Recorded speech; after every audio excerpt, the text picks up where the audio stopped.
అందరికీ నమస్కారం. ఇవాళ మనతో పాటు ప్రముఖ సనాతన ధర్మ జ్యోతిష్య పండితులు, ప్రవచనకర్త, అలాగే వైష్ణవ పీఠం వ్యవస్థాపకులు, వేద పండితులు, బ్రహ్మశ్రీ వైష్ణవ బాలాజీ గారు మనతో ఉన్నారు. గురుగారితో మాట్లాడదాం. గురుగారు నమస్కారం. గురుగారు జై శ్రీమన్నారాయణ అండి. ఓం నమో నారాయణాయ నమః. గురుగారు, అలాగే మత మార్పిడులు చూసుకుంటే చాలా వరకు చాలా ఎక్కువైపోయాయి. చాలామంది డబ్బులకి ప్రలోభ పెట్టి మత మార్పిడులు చేస్తున్నారు. ఇలాంటి వారిని చూస్తే ఎలా అనిపిస్తుంది?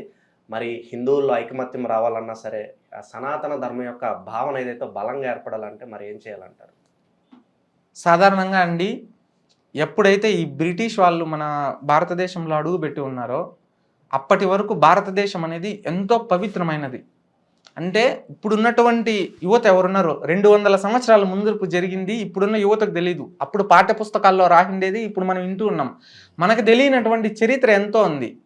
వాళ్ళ కోసం పెంపొందించుకున్నారు. వాళ్ళ మతాలను ఇక్కడ స్వీకరించి ఆ మతాలని పెద్ద చేసి పోషించి ట్రస్టులు పెట్టి 10 మందిని మత మార్పిడి చేసి వీళ్ళల్లే కలుపుకునేసేసి మీరు అంటరాని వారు, మీరు దూరపు వాళ్ళు, దేవుడు ఒక్కడే, దేవుడు మనకి ఈయన, వీళ్ళందరూ దేవుళ్ళు కాదని చెప్పేసేసని వాళ్ళనందరినీ స్వీకరించుకున్నారు. ఆ మతంలోకి రప్పించుకున్నారు. మనం ఒకరి మతాన్ని తక్కువ చేసి మాట్లాడట్లేదు. మన తల్లి మన గొప్ప, వాళ్ళ మతం వాళ్ళ గొప్ప, వాళ్ళు గొప్ప వాళ్ళే, మనం వాళ్ళని తక్కువ చేసి మాట్లాడలేదు. కానీ ఒక ధర్మాన్ని విచ్ఛిన్నం చేసేశారు, అధర్మాన్ని తీసుకొని వచ్చేసేసారు. లేనిది ఉందని సృష్టించేసేసేసి ఇక్కడ ఎట్లయిపోయిందంటే ఐకమత్యం ఉన్న వాళ్ళని చీల్చేసేసారు. మనకి ప్రాంతాలు ఎక్కువ, భాషలు ఎక్కువ, కట్టుబాట్ల ఆచార వ్యవహారాలు ఎక్కువ, పండగలు ఎక్కువ. ఇదన్నీ ఉద్దేశంలో పెట్టుకునేసేసేసి ఒకరికొకరికి ఐకమత్యంగా ఉన్న వాళ్ళందరినీ చీల్చేసేసారు. డబ్బు ఆశ చూపించేసేసారు, మనుషులకు చూపించేసేసారు. ఇప్పుడు ఏముంది, ఒకరు ఉంటారు, ఒక అమాయకుడు ఉంటాడు, వాడి జీవితంలో ఎన్నో కష్టాలు పడతా అంటాడు. అరే నాయనా, నువ్వు ఇన్ని కష్టాలు పడతాన్నావు, నువ్వు నీ హైందవంలో ఉన్నావు, నువ్వు హైందవంలో ఉండకు, నువ్వు క్రైస్తవంలో మారు, ఒక ఇస్లాంలో మారు. మన దేవుడు గొప్పవాడు, మన దేవుడు మన కోసం శిలలు మోసాడు, మన దేవుడు మన కోసం ఇన్ని చేశాడు, ఆయనకు మనం పూజించాలి, ఆయనకు మనం ఆరాధించాలి, ఆయన అసలైనటువంటి దేవుడు, మన కోసం రక్తం చిందించాడని వాళ్ళు చెప్తూ ప్రచారాలు చేస్తూ పోతూ ఉన్నారు. మీరు ఎక్కడైనా చూడండి, వాళ్ళు ప్రేయర్ చేస్తూ ఉంటారు. క్రిస్టియన్స్ ప్రతిరోజు, ఒక ఇస్లాం సోదరుడు ప్రతిరోజు కూడా నమాజ్ చదువుతూ ఉంటారు. ఒకరు కష్టం వస్తే 10 మంది నిలబడతారు. కానీ మన సనాతన హైందవ ధర్మంలో ఈ విధంగా నిలబడే వాళ్ళు లేరు. ఎందుకంటే భయం, రాజకీయాలు అనేటివి భయం. మనం హిందువులు ఎక్కువ అధికంగా ఉన్న భారతదేశం కాబట్టి ఇక్కడ అనేక సాంప్రదాయాలు ఉన్నాయి. రాజకీయ నాయకులకి ముఖ్యంగా వాళ్ళ చేతిలో ఉంటుంది ఏం చేయాలన్నా కానీ వాళ్ళు ముందరకు రారు. ఆ సమయానికి ముందరకు వచ్చి వెనక్కి వెళ్ళిపోతారు. కొంతమంది ఆత్మీయతంగా వాళ్ళు దేశభక్తి కోసం ఉండేటటువంటి కొంతమంది గొప్ప రాజకీయ నాయకులు, మహానుభావులు ఉన్నారు. వారు నిజంగానే సనాతన ధర్మం కోసం పాల్పడుతున్నారు. అటువంటి వారు కూడా మంచివారు ఉన్నారు. కొంతమంది ఇక్కడ ఉన్నటువంటి సమాజాన్ని బట్టి మంచి చేయాలన్నా చేయలేకపోతా ఉన్నారు. ఇక్కడ జరుగుతున్నదంతా దోపిడీ, మోసం ఉంది. ఈ మోసాన్ని పాల్పంచుకొని డబ్బులు పెంచుకోవడానికి వాళ్ళ ధర్మాన్ని వాళ్ళు ముందర తీసుకొని పోతా ఉన్నారు. మన ధర్మాన్ని తగ్గించేస్తా ఉన్నారు. మన ధర్మం కోసం చెడుగా వ్యాఖ్యాన్ని ఇస్తా ఉన్నారు. మన ముందర మంచిగా మాట్లాడతారు, వెనక చేసే పనులు ఉన్నాయి. ఒక తిరుమలకి వెళ్తే బాధ వేస్తుందండి. నేను 850 సార్లు పైన తిరుమల దర్శించాను నా జీవితకాలంలో. నా 29 సంవత్సరాల్లో ఒక తిరుమల నేను 850 సార్లు పైన దర్శించున్నాను. నేను వెళ్ళిన ప్రతిసారి గత 7 సంవత్సరాల నుంచి చూస్తూ ఉన్నానండి. 7 సంవత్సరాల నుంచి కొండ కింద వరకు వస్తూ ఉన్నారు. కొండ కింద వరకు మత ప్రచారాలు చేసుకుంటూ వస్తూ ఉన్నారు. ఎంత అధర్మం అది! వారు చేసుకొని వారిని ఎవరూ ఆపడం లేదు. కానీ మన ధర్మాన్ని విచ్ఛిన్నం చేస్తూ, మన ధర్మం కోసం అసత్య ప్రచారాలు చేస్తూ, వాహనాలు పెట్టుకొని 10ల సంఖ్యలో జనాలు పట్టుకొని తిరుగాడుతూ పారాడుతూ ఉన్నారు. వచ్చేటటువంటి వాళ్ళని అక్కడికి కూడా వచ్చి పాంప్లెట్స్ పంచుతా ఉన్నారు. మన దేవుడు ఈయన, ఈ దేవుడు కాదు అని చెప్పేసేసని అసత్య ప్రచారాలు చేస్తున్నారు. మన ధర్మాన్ని అవమానిస్తూ ఉన్నారండి. చూడండి, క్రైస్తవులు 10 మంది కలిసేసేసి, మన క్రైస్తవుల్ని ఎవరిని కూడా నిందించడం లేదు. కాకపోతే హైందవ దేవాలయాల దగ్గర ఈ విధంగా చేస్తూ ఉన్నారు. అది తప్పు. ఇంకొకటి ఏంటంటే కనుక, కొంతమంది ఉన్నారు అమాయకపు జనాల్ని క్యాచ్ చేసుకుంటారు.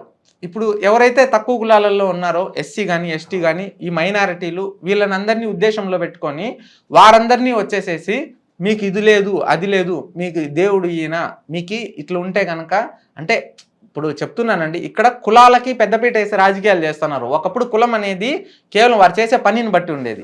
గత 200 సంవత్సరాలు బ్రిటిష్ వాళ్ళు అడుగు పెట్టిన తర్వాత విచ్ఛిన్నం చేసేసారు రాజకీయాలని. ఇప్పుడు ఒక ఎస్సీ ఎస్టీ సోదరుడు వచ్చేసేసి వారి కులం కోసం చెప్పుకోవాలని కొంతమంది గర్వంగా చెప్పుకుంటారు, కొంతమంది చెప్పుకోలేరు. అట్లాంటి పరిస్థితి తీసుకొని వచ్చేసారు. కానీ ఒకప్పుడు అందరూ సమానంగా ఉండేవాళ్ళు.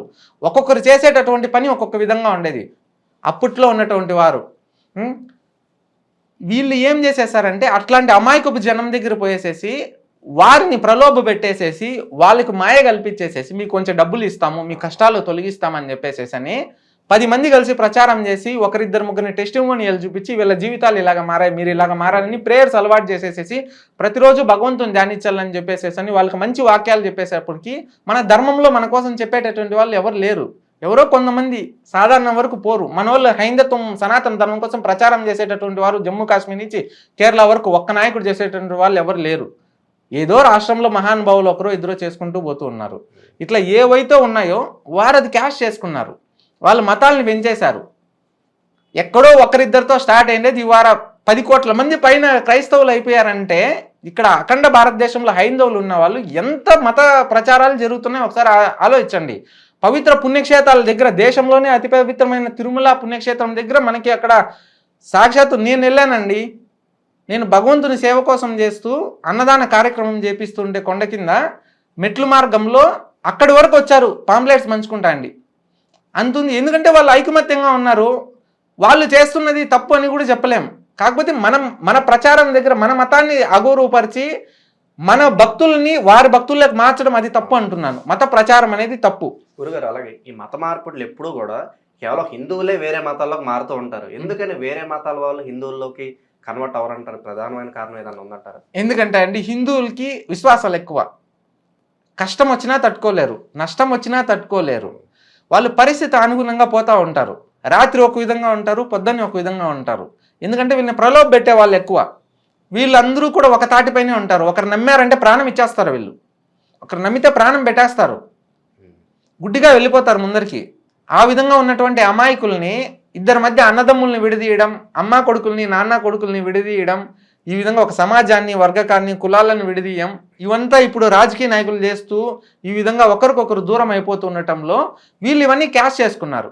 అవి ఎప్పుడైతే కనుక ఈ మత ప్రచారాలు అనేది మొదలు పడ్డాయో మీరు చూడండి, ప్రతిరోజు క్రైస్తవులు ప్రేయర్ చేస్తారు. వారి కోసం కాకుండా ఇతరుల కోసం ప్రేయర్ చేస్తారు. కానీ మన హైందవులు వారి కోసమే ప్రేయర్ చేస్తారు, కానీ ఇతరుల కోసం ప్రేయర్ చేస్తున్నారా? ఎవరో ఒకరో ఇద్దరు మహానుభావులు. ప్రతిరోజు చూడండి, ప్రతి ఇస్లాంలో ఉన్నటువంటి సోదరుడు ముస్లిం సోదరులు అందరూ కూడా నమాజ్ చదువుతారు. మైక్లో అల్లాహు అక్బర్ అని చదువుతారు. అంత పవిత్రంగా వాళ్ళు అల్లాని ఆరాధిస్తారు. ఎందుకు? వాళ్ళ దేవుడని వాళ్ళు అంత ప్రీతిగా ఉంటారు ఆయన పట్ల. ప్రతిరోజు ఆయన కోసం అంత ప్రేమగా ఎన్ని పనులున్నా ఆపుకొని వెళ్ళేసేసి వారు మసీదులకు వెళ్ళి నమాజ్ చదువుతారు.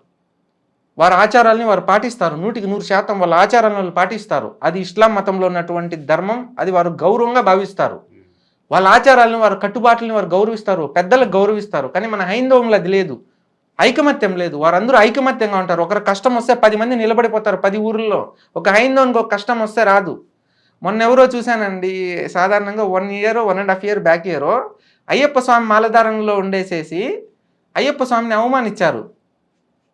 అయ్యప్ప స్వామి మాలధారంలో ఉన్నటువంటి వ్యక్తిని అవమానించారు ఒక క్రైస్తవ సోదరుడు. అది చాలా బాధ కలిగించింది.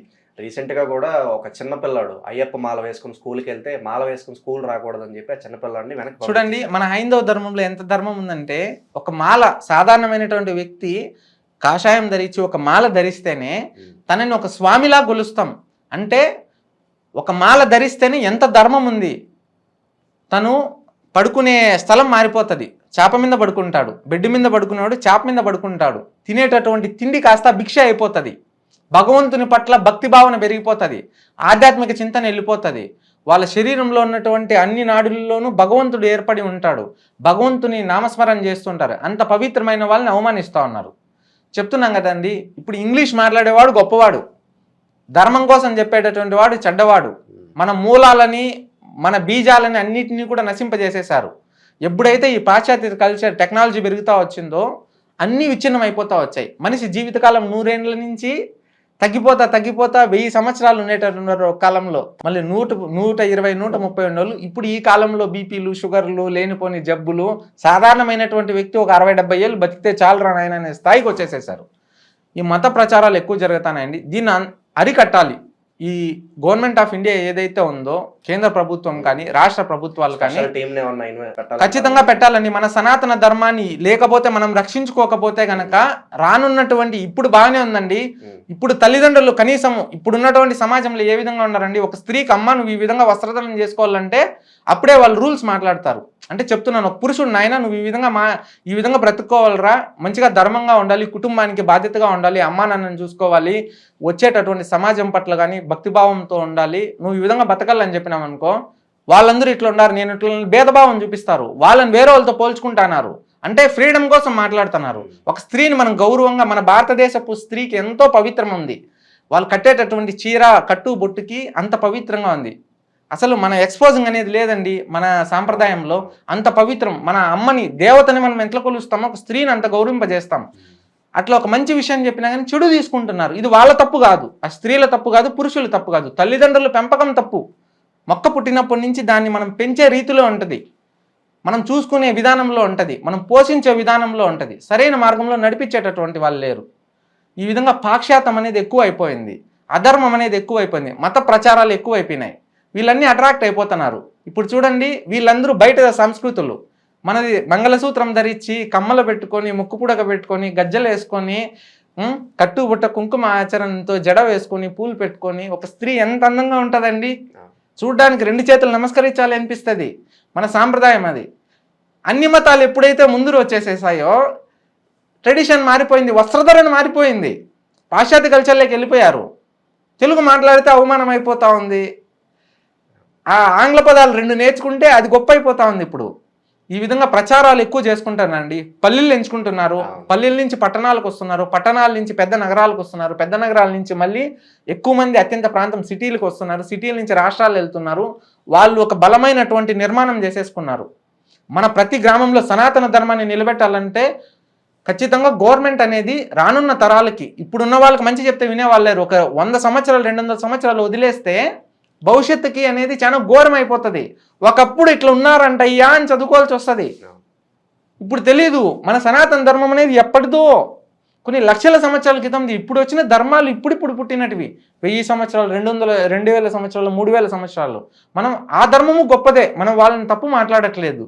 మన ధర్మాన్ని మనం రక్షించుకోవాలని చెప్తున్నాం. మన ధర్మాన్ని మనం రక్షించుకోవాలి, ఇతర ధర్మాన్ని మనం ఎప్పుడు దూషించకూడదు, అవమానించకూడదు. మన ధర్మాల్లో ఏదైతే మత ప్రచారాలు జరుగుతున్నాయో వాటి కట్టుబాట్లు పెట్టుకోవాలి.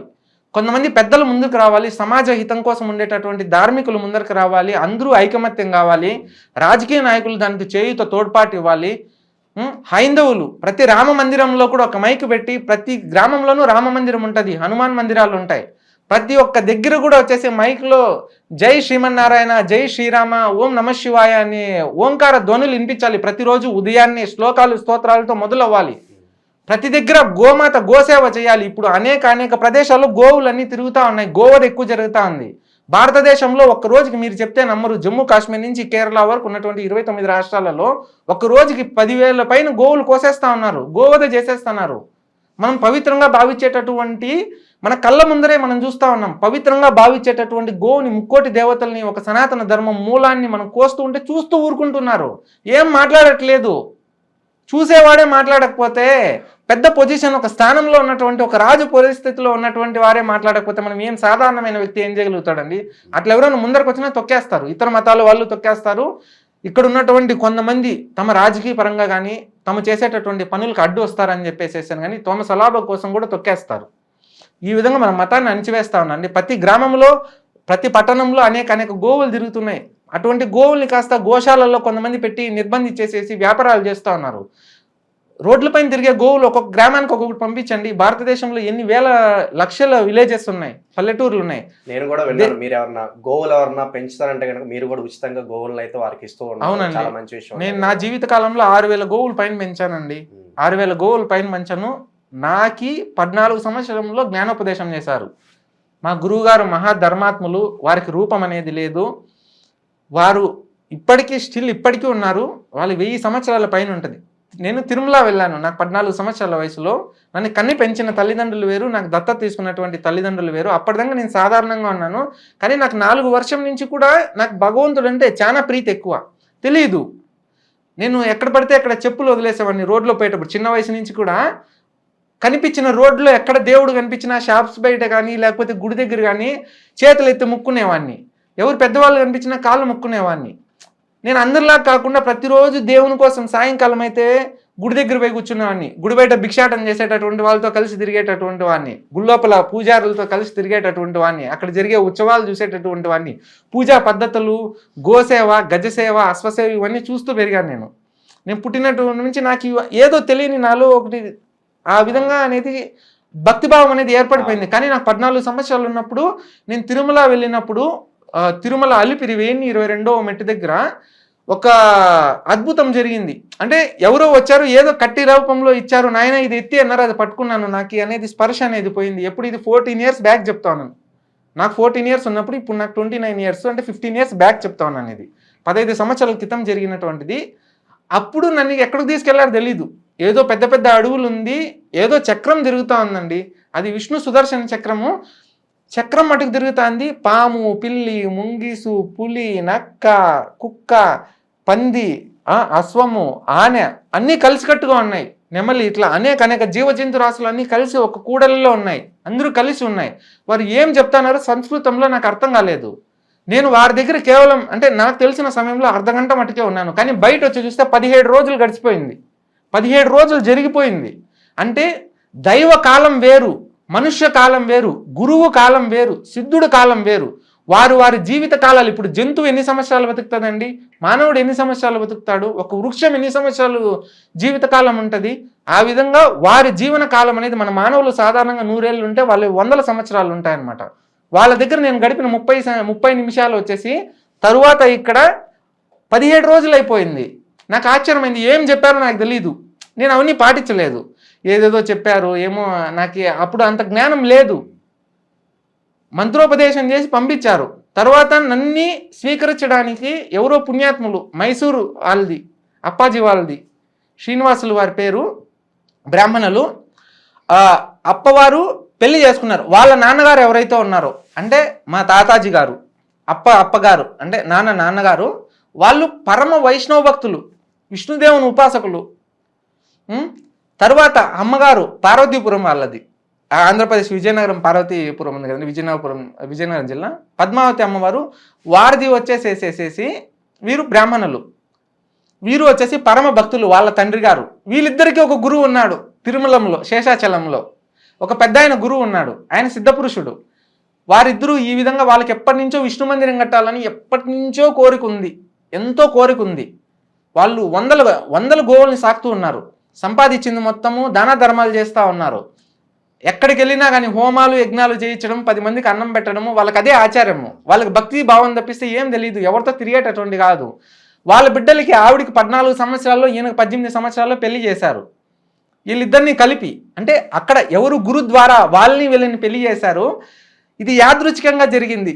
వీరిద్దరిని కలిపి పెళ్లి ఎక్కడ తిరుమలలో వివాహం చేశారు. వీళ్ళకి చేసిన తర్వాత వీరికి కొన్ని ఆచారాలు పెట్టారు. మీ జీవితకాలంలో మీరు దాంపత్యం చేయకూడదు, భార్యాభర్త కలవకూడదు, మీరు బిడ్డల్ని కనకూడదు అని పెట్టారు. మీకు ఒక బిడ్డ వస్తాడు, ఎక్కడి నుంచి వస్తాడంటే పలానా మూల నుంచి వస్తారు, వాడిని మీరు స్వీకరించాలి బిడ్డగా అని చెప్పి వాళ్ళకి చెప్పి ఉంటే, వాళ్ళు పెళ్ళి అయినటువంటి 20 సంవత్సరాలు ఆగారండి. 20 సంవత్సరాల వరకు నేను అనుకోకుండా అక్కడ గురువు దగ్గర వెళ్ళడం, వారు బిడ్డగా భావించి ఆయన కంటే వస్తా అంటే నాకేందో భయం గురి అయ్యేది. ఎవరు వస్తా ఉన్నారు ఎందుకు తెలియదు కదండి మనకి. తర్వాత వారి కోసం తెలిసినప్పుడు నాకు గురువులు మంత్రోపదేశం చేసిన తర్వాత వాళ్ళు తల్లిదండ్రులుగా నన్ను బిడ్డగా స్వీకరించిన తర్వాత తంజావూరు, తమిళనాడులో నుండి తంజావూరులో 116 రోజులు అఖండ యజ్ఞాలు చేసి అక్కడ ఉన్నటువంటి పవిత్ర పుణ్యక్షేత్రాలు ఏవైతే ఉన్నాయో సుమారు 40 పుణ్యక్షేత్రాలండి. కాంచీపురం కానీ, మేల్కోటై కానీ, శ్రీరంగం కానీ, మనకి కామాక్షి అమ్మ కానీ, మీనాక్షి అమ్మగారు కానీ, వెంకటేశ్వర స్వామి కానీ, ఏకాంబరేశ్వర స్వామి వారు కానీ, శ్రీకాళహస్తి కానీ, కాణిపాకం కానీ, మనకి తిరుమల కానీ, తర్వాత వచ్చేసేసి మనకి పూరి కానీ, మనకి ఇవి జ్యోతిర్లింగాలు ఎన్నైతే ఉన్నాయో భగవంతుని అన్ని జ్యోతిర్లింగాలు ఇట్లా దగ్గర 40 పుణ్యక్షేత్రాలకు నన్ను తిప్పి నాకు మంత్రోపదేశం చేసి ఆ గుడి కార్యం, ఆ పీఠం నిలబెట్టాలి, నీ జీవితకాలం గోసేవ చేయాలి, అనాథ సేవ చేయాలి, నువ్వు ధర్మానికి కట్టుబడి ఉండాలని నాకు నియమ బోధన చేసి నాకు కొన్ని కట్టుబాట్లు, ఆచార వ్యవహారాలు పెట్టి వెళ్ళారు. ఆ రోజు నుంచి నేను కేవలం ఒక పూటే భిక్ష తీసుకుంటాను, సాయంకాలం మట్టుకే తింటాను, ఇరుపూట్లో ఇంకా నేను భోజనం చేయను, నేను అందరిలాగా అన్ని విధాలుగా ఉండను, నేను ఎంతో ధర్మనిష్ఠగా ఉంటాను. నాకు దుడ్డు ముఖ్యం కాదు, మనిషి ముఖ్యం. ఎవరైనా కష్టంలో నా దగ్గర వచ్చి వారి కష్టాలకు నా గురువు నాకు నేర్పించినటువంటి విద్యలు, నేను హోమాలు చేస్తాను, యజ్ఞాలు చేస్తాను, మంత్రోపదేశాలు విషయాలు చేస్తాను. తంత్ర మంత్ర యంత్ర అన్ని విద్యలు నాకు నేర్పించారు. అన్నీ నేర్చుకున్నాను గురువు దగ్గర. ఇది నేను సమాజ హితం కోసం, ధర్మం కోసం, కష్టాల్లో ఉన్న వాళ్ళని ఆదుకోవడం కోసం ఇటువంటి వాటికి ఉపయోగిస్తూ వస్తున్నాను. నాకు గో అంటే ప్రాణము. మా తల్లిదండ్రులు వారు 2 సంవత్సరాల ముందర కేదార్నాథ్కి వెళ్ళినప్పుడు అక్కడ నదీ ప్రవాహ తీరంలో వారు కాలం అయిపోయారు. అది ఎంతో దురదృష్టకరం నాకు. వారు నేర్పించినటువంటి జ్ఞానం, వారు బోధించినటువంటి సంస్కారం ఇవేదైతే నేను వాళ్ళ దగ్గర నేర్చుకున్నానో ఇప్పటికి కూడా ఎడమ చేత్తో చేసేటటువంటి కుడి చేత్తో చెప్పుకోకూడదు. చాలా పెద్ద ఎత్తులో సేవా కార్యక్రమాలు జరుగుతున్నాయండి. ఇవి బయటికి ఎప్పుడూ చెప్పలేదు. ఇది సొంత ఆస్తులు అమ్మి మరీ చేస్తా ఉన్నింది.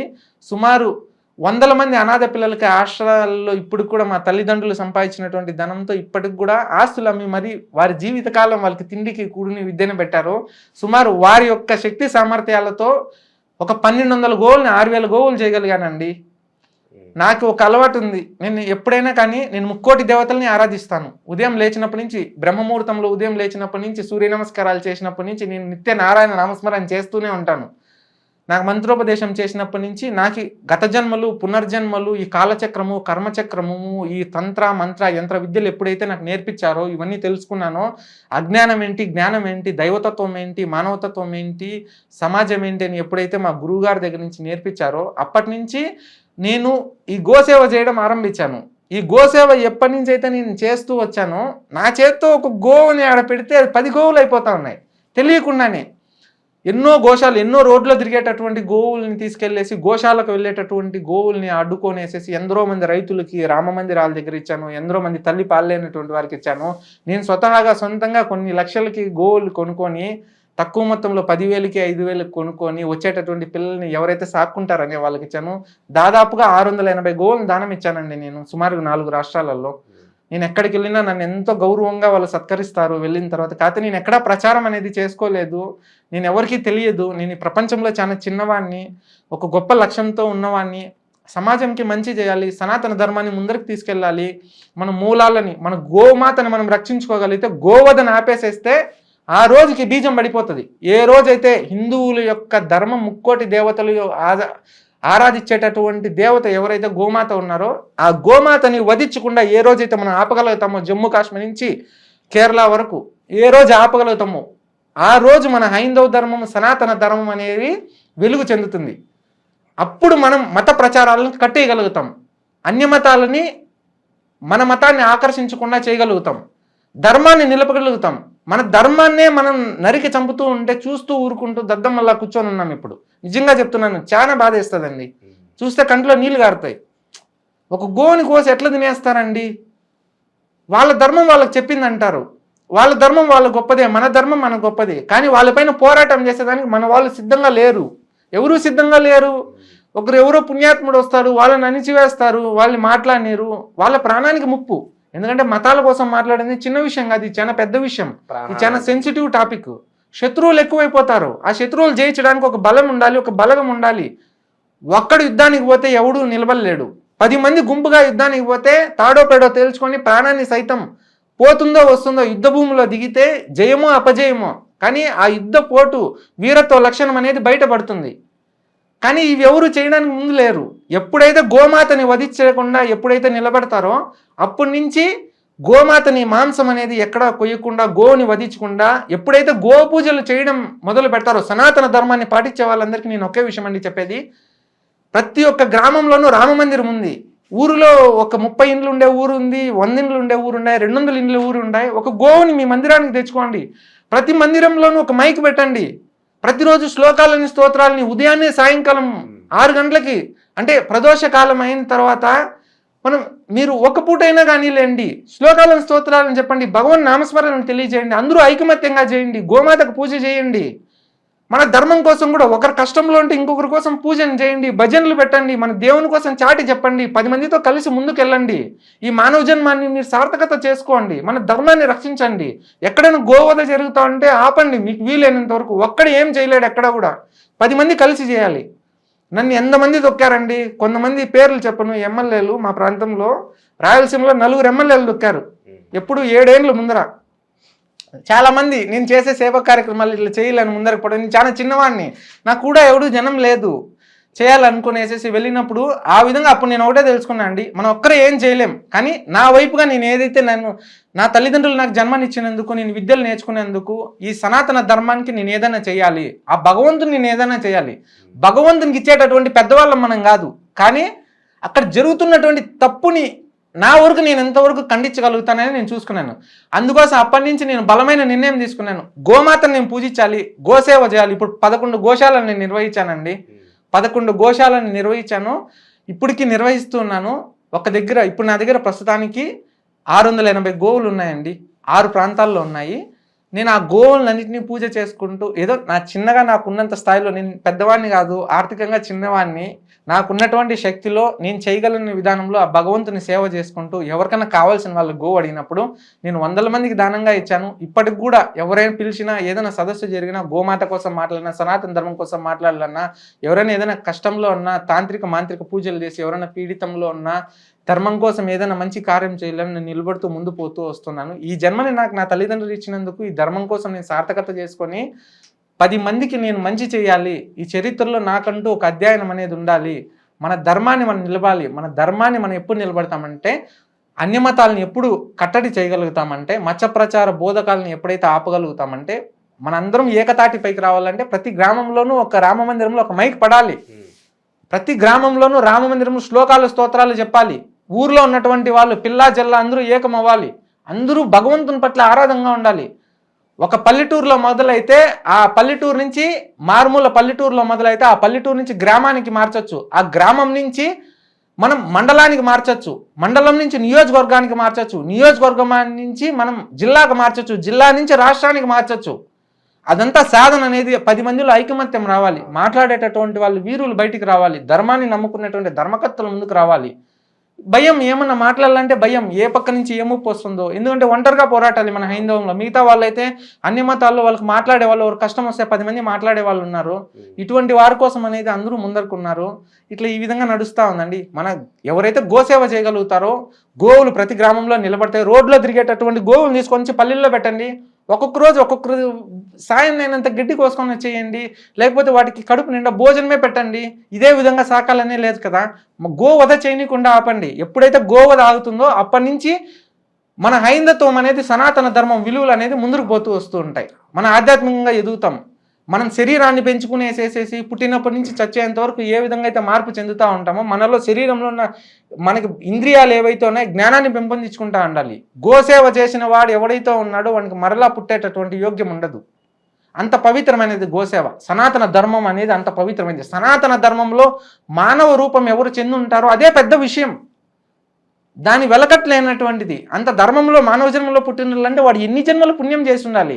కానీ వాడు భగవంతుని గ్రహించడు, సత్యాన్ని గ్రహించడు. వాడు అనేక దోషాలు మోసాలు చేస్తూ పోతుంటే ఏమైపోతారండి?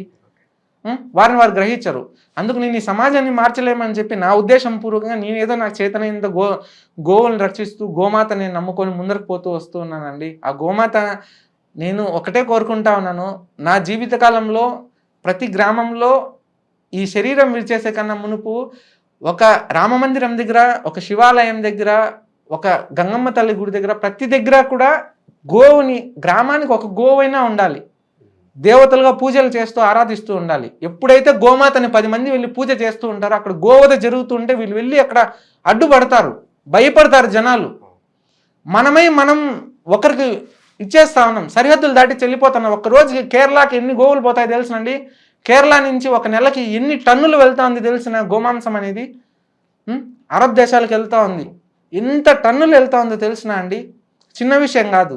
ఖచ్చితంగా భారతదేశ కేంద్ర ప్రభుత్వంలో ఉన్నటువంటి పెద్ద నాయకులు ఎవరైతే ఉన్నారో వారు ఖచ్చితంగా వీరి మీద చర్యలు తీసుకోవాలి. మన గోమాతని మన జాతీయంగా నిలబెట్టాలి. మనం భారతదేశ చిహ్నం ఏదైతే ఉందో గోమాతను అక్కడ నిలబెట్టాలి. మన ధర్మాన్ని ముందరకు తీసుకోవాలి. ఇతర ధర్మాన్ని మనం తక్కువ చేయట్లేదు, మన ధర్మాన్ని మనం నిలబెట్టుకోవాలి. ప్రతి గుడి పైన గోమాతని నిలబెట్టాలి. గోమాతలో 3 దేవతలు ఉన్నది నిలబెట్టాలి. ప్రతి ధర్మము గొప్పదే, ఇస్లాము గొప్పదే, క్రైస్తవము గొప్పదే, కానీ వాళ్ళ తల్లి వాళ్ళ గొప్పది. మన తల్లి కూడా, మన సనాతన హైందవ ధర్మం మనకు గొప్పది. మన ధర్మాన్ని మనం రక్షించుకోవాలంటే గ్రామాలలో మైకులు పెట్టాలి, భగవంతుని బోధన చేయాలి, 10 మంది కూర్చొని వేసేసి వాళ్ళ కష్టాలు వస్తే ఇతర కష్టాల్లో పాల్పంచుకోవాలి. ప్రతి దగ్గర హోమాలు యజ్ఞాలు చేస్తూ ఉండాలి.